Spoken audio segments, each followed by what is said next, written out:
La la la. Hello, science fans. Hello, science fans. Hello, science fans. My name is Shauna, and I'm your resident Filipino scientist.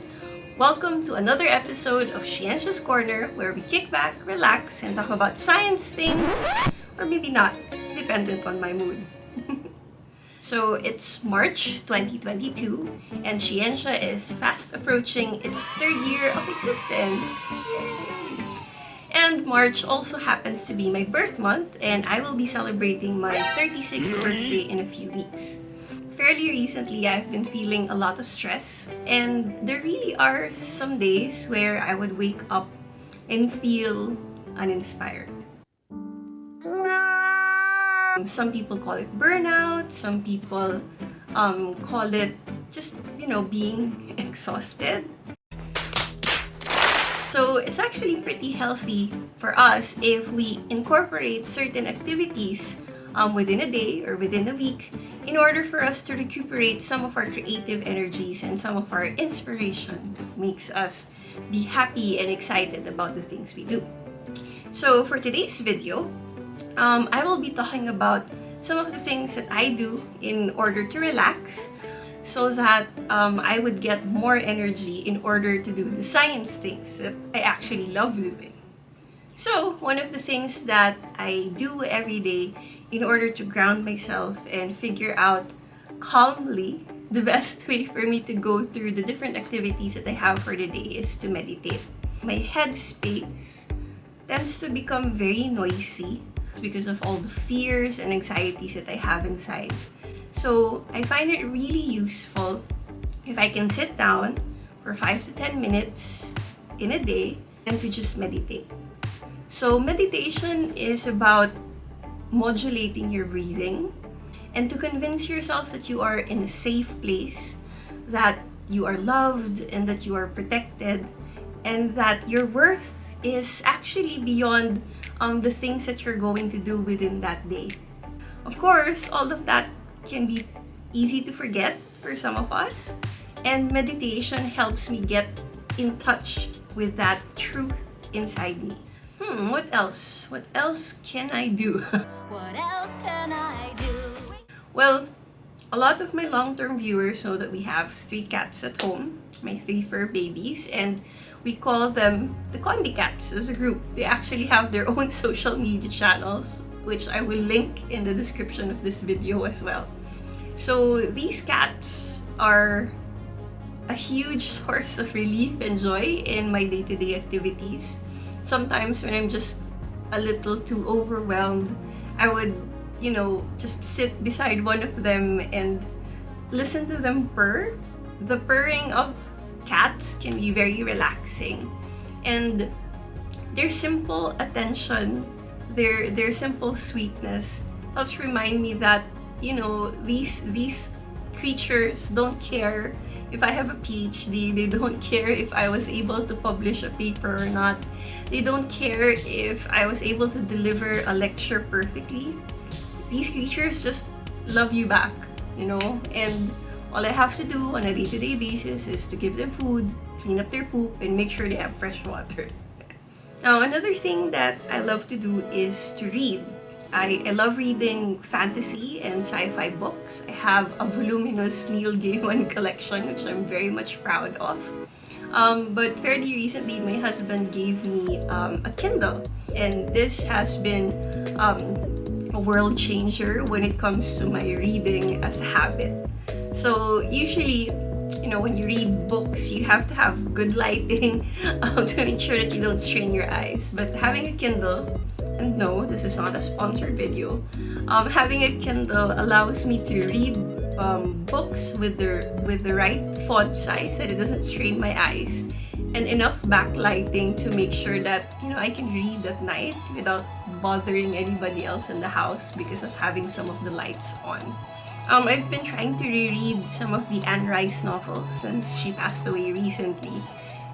Some of these, Claudia, are so old, tattered. You should throw them away. And what I love about Anne Rice, specifically the Vampire Chronicles, is how the fantasy lore that she's created takes me through human history in a very colorful way. And the characters that she's written have very rich inner personalities, and they're so different from each other that I think it helps me cultivate empathy, you know, looking at the world through a different set of eyes. And that's what I love about reading fiction. I've also read a Naomi Novik book called The Last Graduate. The thing with Naomi Novik is I love how powerful the women in her books are, and how unique their journeys end up being, especially their journeys towards being aware of their own leadership potential, their own capacities to become the heroes that they actually need in their lives. And so it's always very empowering whenever I read Naomi Novik books. And I guess the last thing that I do to de-stress is to just lie in bed and do nothing. There really are days in my life where I just don't feel like doing anything. I wake up with no energy, no focus. And so on days like this, I listen to my body. If I have some work on that day, and I still have some sick leave available, I try to call in sick. If I have major requirements for that day, I go through the motions of completing them, but then immediately afterwards, I sit down in bed, I lie down in bed, pull the covers up, and just stop. I just stop doing everything. I stare into space. I let myself scan my body and figure out if what I'm feeling is something that's caused by something physically wrong with me. I go through my thoughts and see if I'm dwelling in a particular bad memory or bad event. I try to confront whatever it is that I'm feeling, because the more we push it aside, the more we put it at the back burner, I don't know, the darker and heavier it becomes. You know, it's like the process of fermentation. What?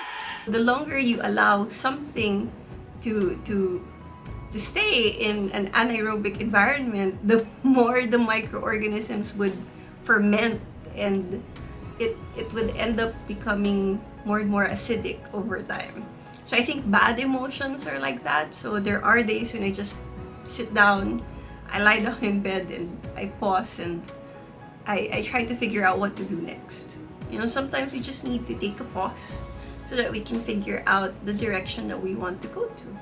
You know, because it won't always be clear. There will be detours and changes in direction. So there. So those are some of the activities I do in order to de-stress and relax. So even though I'm a scientist and a teacher and, you know, a content creator, it's not action every day, all day. It's not science 24/7. I'm just a normal, everyday girl who enjoys simple things, who enjoys books and cats and TV series and sleeping. I hope this helps some of you figure out your own ways of trying to de-stress. I hope it shows you that you don't have to be a super genius who's active and, you know, super hyper all the time in order to be a good scientist. You can just do you, figure out the best direction for yourself, work on things that you are passionate about, and maintain that inherent curiosity about the world. I think those are some of the key things to be a good scientist. So thank you so much for chilling with me today.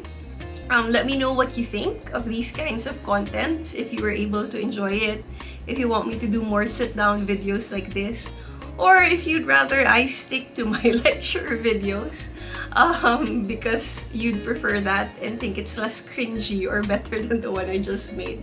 So thank you so much for joining me in this video for today, and I hope to see you around. Bye!